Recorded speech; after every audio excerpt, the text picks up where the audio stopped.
Assalamualaikum warahmatullahi wabarakatuh. Apa kabar anak-anak hari ini? Mudah-mudahan semuanya sehat dan tetap semangat belajarnya.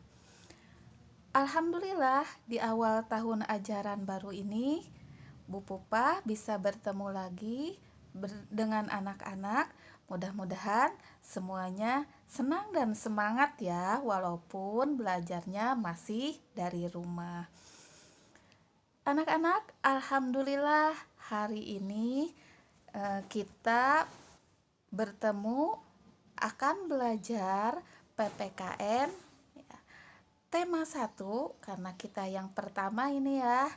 Tema 1 juga merupakan subtema 1, makna sila ke-1 dan kedua Pancasila.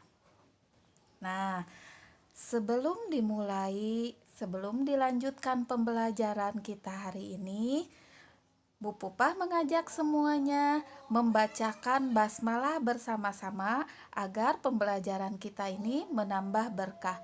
Bismillahirrahmanirrahim. Anak-anak, tujuan pembelajaran kita hari ini yang pertama, anak-anak dapat menyebutkan bunyi Pancasila sila ke-1 dan kedua beserta lambangnya. Yang kedua, anak-anak dapat menjelaskan makna lambang Pancasila sila ke-1 dan kedua. Kemudian, yang ketiga, anak-anak dapat menjelaskan contoh pengamalan Pancasila sila ke-1 dan 2 dalam kehidupan sehari-hari.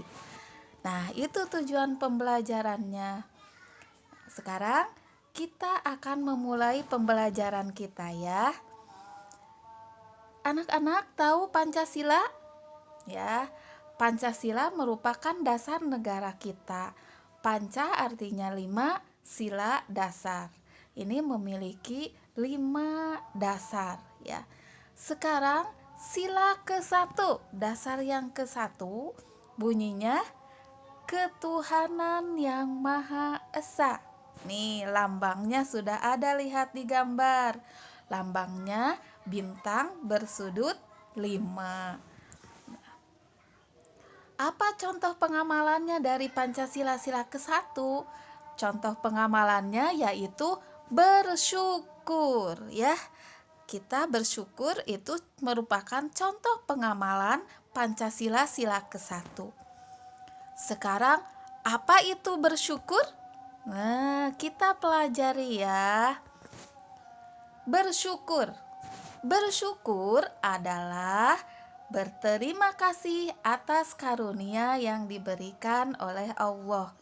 Jadi kalau kita berterima kasih atas apa yang diberikan kepada Allah, nah itu disebutnya bersyukur. Kita sebelum makan mengucapkan basmalah, sesudahnya kita membaca alhamdulillah, bersyukur atas rizki yang diberikan oleh Allah. Ketika kita mendapat kenikmatan, kita membaca alhamdulillah, bersyukur, berterima kasih kepada Allah. Ya. Nah, bersyukur itu anak-anak ada yang dengan ucapan, ada yang dengan perbuatan. Contohnya dengan ucapan, tadi ketika kita mendapatkan nikmat, maka kita akan mengucapkan alhamdulillah. Itu bersyukur dengan ucapan.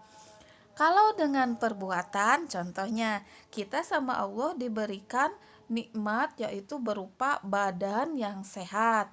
Nah, kita jaga kesehatan badannya, kita rawat badannya, itu merupakan cara bersyukur dengan perbuatan. Ya, ini contohnya. Bersyukur itu berdoa sebelum dan sesudah makan, berdoa dan sebelum dan bangun tidur. Kemudian juga ya ketika mendapatkan nikmat, bersyukur, berdoa, berterima kasih, mengucapkan alhamdulillah. Kalau yang dengan perbuatan Yang tadi, menjaga atau merawat kesehatan badan, merawat tanaman juga ya. Anak-anak siapa yang suka tuh merawat tanaman, itu juga salah satu cara bersyukur dengan perbuatan.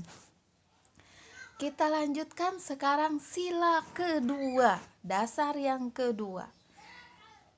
Anak-anak masih ingat bunyi Pancasila sila kedua apa? Iya, kemanusiaan yang adil dan beradab. Nah, sekarang apa sih lambangnya? Nah, lambangnya sudah ada di gambar, lihat. Lambangnya yaitu rantai, ya. Sila kedua lambangnya rantai. Maknanya, arti kenapa ya lambangnya rantai? Rantai atau mata rantai yang membentuk lingkaran menunjukkan bahwa bangsa Indonesia sangat menjunjung tinggi nilai-nilai kemanusiaan. Saling menghormati, saling menghargai, saling menyayangi, dan memperlakukan orang lain itu dengan baik, ya. Berarti seperti rantai, tetap bersatu, saling menghargai. Contoh pengamalannya apa ya? Nah, menghargai keberagaman. Anak-anak, coba di rumah anak-anak sama enggak sifatnya antara satu dengan yang lain? Beda. Kakak beda, adik beda, ayah ibu juga beda sifatnya, beda kesukaannya. Nah, itu namanya beragam, tapi tetap kita harus saling menghormati, saling menghargai, dan saling menyayangi tentunya. Ya. Nah, kita lanjutkan. Bentuk keberagaman itu tadi kan beragam. Beragam tuh apa saja sih? Yang berbedanya apa aja ya? Yang ada di Indonesia. Dari mulai keluarga sampai negara ya, perbedaannya apa saja? Perbedaan fisik. Perbedaan fisik itu contohnya ada yang rambutnya lurus, ada yang rambutnya keriting, ada yang matanya sipit, ada yang matanya belok melotot ya, ada yang hidungnya tidak mancung, ada yang hidungnya mancung, ada yang kulitnya putih, ada yang kulitnya sawo matang, ada yang kulitnya hitam. Nah, itu perbedaan fisik badan tubuh jasmani kita. Kemudian ada perbedaan atau keberagaman yang selanjutnya, yaitu keberagaman sifat. Ya, ada yang sombong, ada yang baik hati, ada yang dermawan, ada yang pemarah, ada yang pemberani, ada yang penakut, ada yang pemalu. Itu sifat ya. Kemudian apa lagi keberagamannya?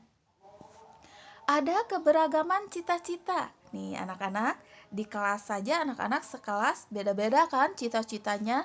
Ada yang ingin jadi dokter, ada yang ingin jadi tentara, ada yang ingin jadi polisi, ada yang ingin jadi arsitek, ada yang ingin jadi pilot, dan lain sebagainya. Itu keberagaman. Selanjutnya ada keberagaman apa lagi? Nah, ini sudah pasti keberagaman perbedaan jenis kelamin. Ada laki-laki, ada perempuan. Keberagaman yang selanjutnya yaitu keberagaman perbedaan kegemaran. Anak-anak di sekolah, di kelas, atau teman bermain tentu tidak sama ya kegemarannya. Ada yang suka main bola, ya. Siapa coba biasanya banyaknya anak laki-laki ya. Ada yang suka menulis, membuat cerita. Ada yang senangnya membaca buku, ya. Ada yang senangnya membuat puisi. Ada yang senangnya melukis atau menggambar. Nah, itu perbedaan atau keberagaman kegemaran. Selanjutnya, ada keberagaman yang lainnya, keberagaman suku. Nah, di Indonesia ini, di daerah Pulau Jawa saja banyak sukunya. Ada suku Betawi di Jakarta, suku Sunda ya kita di Jawa Barat. Kemudian ada suku Jawa di Jawa Tengah dan Jawa Timur, dan masih banyak lagi. Ada di Padang ya, suku Batak, ada suku Baduy, ya, ada suku Dayak, ada suku Asmat dan Dani di Papua, dan masih banyak lagi yang lainnya. Nah, anak-anak, itu bentuk-bentuk keberagaman. Kita lanjut, ada apa lagi ya? Nah, bagaimana kita cara menyikapi keberagaman di sekolah?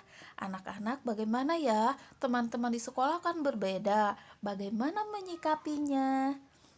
Yang pertama, menghargai pendapat teman meskipun berbeda dengan pendapat kita. Jadi kalau teman pendapatnya beda, tidak apa-apa, kita menghargai saja ya. Kemudian menghormati perbedaan. Tadi perbedaannya ada fisik, kegemaran, dan segala macamnya. Tidak apa-apa ya. Kita harus tetap saling menyayangi, saling menghormati, saling menghargai. Kemudian berteman dengan siapapun meskipun berbeda. Nih, teman kita beda kegemarannya, gak apa-apa, kita tetap berteman saja ya. Teman kita cita-citanya beda, tidak apa-apa, kita tetap saja berteman dengan baik ya. Itu sikap dalam menghadapi keberagaman di sekolah. Selanjutnya, karena beragam, tetapi kita tetap saling menghargai dan menghormati.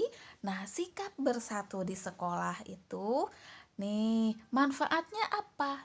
Yang pertama, tercipta suasana kelas yang nyaman dan tertib. Ya, di kelas itu nyaman, kita tertib karena kita tetap saling menghormati, saling menghargai. Yang kedua, terjalin persaudaraan yang erat.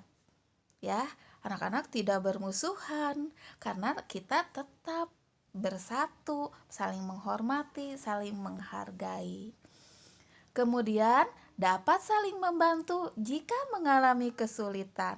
Jika ada teman yang mengalami kesulitan, maka kita bantu. Itu kalau kitanya saling menghargai.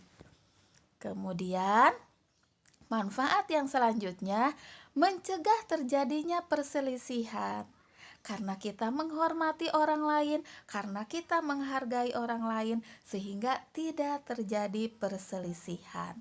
Nah, itu manfaatnya ya, anak-anak. Nah, anak-anak, alhamdulillah hari ini kita sudah mempelajari tentang mana Pancasila sila ke-1 dan sila kedua.